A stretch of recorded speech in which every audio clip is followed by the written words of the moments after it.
Assalamualaikum warahmatullahi wabarakatuh. Perkenalkan, nama saya Marcel Panwa dengan NIM D032139, kelas PBKA angkatan 2021. Saya mengambil jurusan Perencanaan Wilayah dan Kota, Fakultas Teknik Universitas Sulawesi Barat. Nah, di sini saya akan menjelaskan ringkasan materi dari pertemuan pertama sampai pertemuan terakhir dengan mata kuliah metode penelitian. Ya baik, langsung saja kita masuk di materi. Pertama, tinjauan pustaka, di mana tinjauan pustaka atau disebut juga kajian pustaka atau literatur review merupakan sebuah aktivitas untuk meninjau atau mengkaji kembali berbagai literatur yang telah dipublikasikan oleh akademisi atau peneliti lain sebelum terkait topik yang akan kita teliti. Maksud saya masuk di poin data dalam metode penelitian. Adapun manfaat dan fungsi data dalam metode penelitian, yang pertama, sebagai suatu acuan kegiatan; yang kedua, sebagai dasar perencanaan; yang ketiga, sebagai dasar untuk membuat keputusan; yang keempat, sebagai bahan untuk evaluasi. Ya, kerangka penelitian merupakan konsep pada penelitian yang saling berhubungan, yang mana penggambaran antara variabel yang satu dengan penggambaran yang lain dapat terkoneksi secara detail dan juga sistematis. Selain itu, kerangka penelitian perlu dirangkai dan dilakukan agar peneliti bisa lebih mudah dipahami. Maksudnya masuk di poin fungsi kerangka penelitian, yang dimana fungsi dari kerangka penelitian adalah agar persiapan pada penelitian lebih matang. Selain itu, pada kerangka penelitian juga bisa dibuat bagaimana agar informasi dan juga ke dalam yang terdapat pada penelitian tetap bisa terjaga dengan baik. Maksud saja masuk di poin selanjutnya, objektivitas dan hipotesis, yang dimana objektivitas merupakan suatu kualitas yang dapat menentukan kualitas nilai dari suatu barang atau jasa yang ditawarkan, atau prinsip etika profesi Ikatan Akuntan Indonesia 1998 dalam Mulyadi 2002. Menurut Wardani 2014, dalam jurnalnya memberikan definisi dan objektivitas adalah sebagai berikut. Objektivitas adalah suatu prinsip yang mengharuskan praktisi agar tidak membiarkan subjektivitas, kepentingan, dan pengaruh-pengaruh di pihak lain yang dapat mempengaruhi pertimbangan seorang praktisi dalam menentukan suatu keputusan.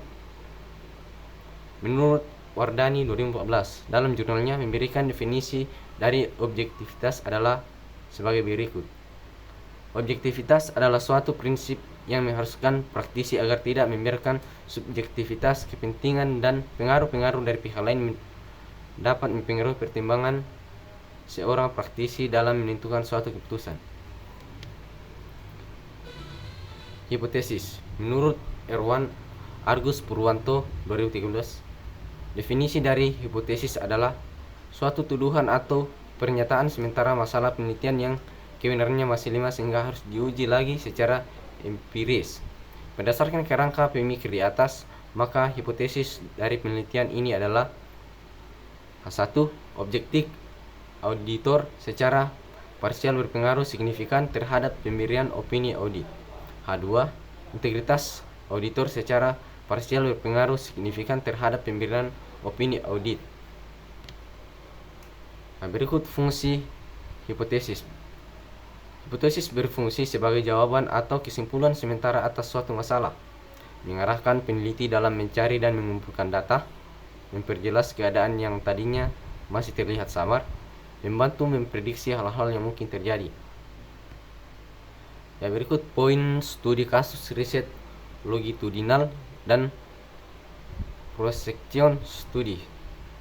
Berikut studi kasus riset longitudinal. Studi kasus riset longitudinal adalah jenis studi observasional yang dilakukan dengan mengikuti individu atau kelompok dari waktu ke waktu untuk melihat perubahan dalam perilaku, keadaan kesehatan, atau kondisi lainnya. Studi kasus riset longitudinal umumnya dilakukan untuk memahami perubahan dalam waktu yang panjang, sehingga dapat memberikan gambaran yang lebih lengkap tentang bagaimana suatu kondisi atau perilaku berkembang dari waktu ke waktu. Berikut kelebihan dan kelemahan Studi kasus riset longitudinal memiliki kelebihan dalam menghasilkan informasi yang detail tentang perubahan yang terjadi dari waktu ke waktu. Namun, studi kasus riset longitudinal juga memiliki beberapa kelemahan seperti biaya yang tinggi, kehilangan partisipan selama studi, dan perubahan dalam teknologi atau metode pengukuran selama periode studi yang dapat mempengaruhi hasil penelitian. Berikut prosecution studies. Studies operasional yang dilakukan dengan memeriksa sumber daya yang ada seperti rekaman medis, laporan autopsi, atau sampel jaringan yang disimpan untuk mengidentifikasi pola atau faktor yang berkaitan dengan penyakit atau kondisi tertentu. Ya, contoh dari prosecution study adalah studi yang dilakukan pada data pasien dan kanker paru-paru yang melibatkan analisis rekaman medis dan laporan autopsi untuk mengidentifikasi faktor-faktor risiko yang berkaitan dengan kanker paru-paru. Studi operasional yang dilakukan dengan memeriksa sumber daya yang ada seperti rekaman medis, laporan autopsi, atau sampel jaringan yang disimpan untuk mengidentifikasi pola atau faktor yang berkaitan dengan penyakit atau kondisi tertentu. Nah, berikut kualitatif dan kuantitatif. Metode kuantitatif.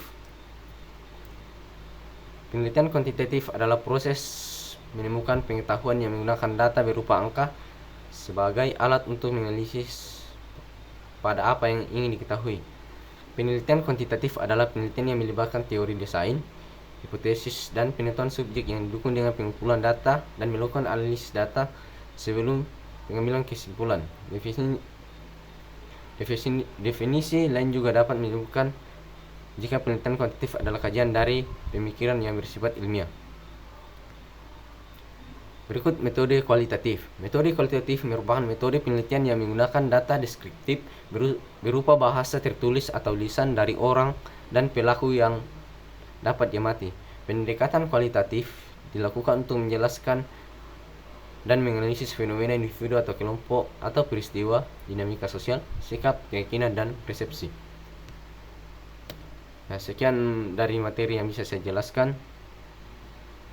Atas kurang lebihnya mohon dimaafkan. Wassalamualaikum warahmatullahi wabarakatuh.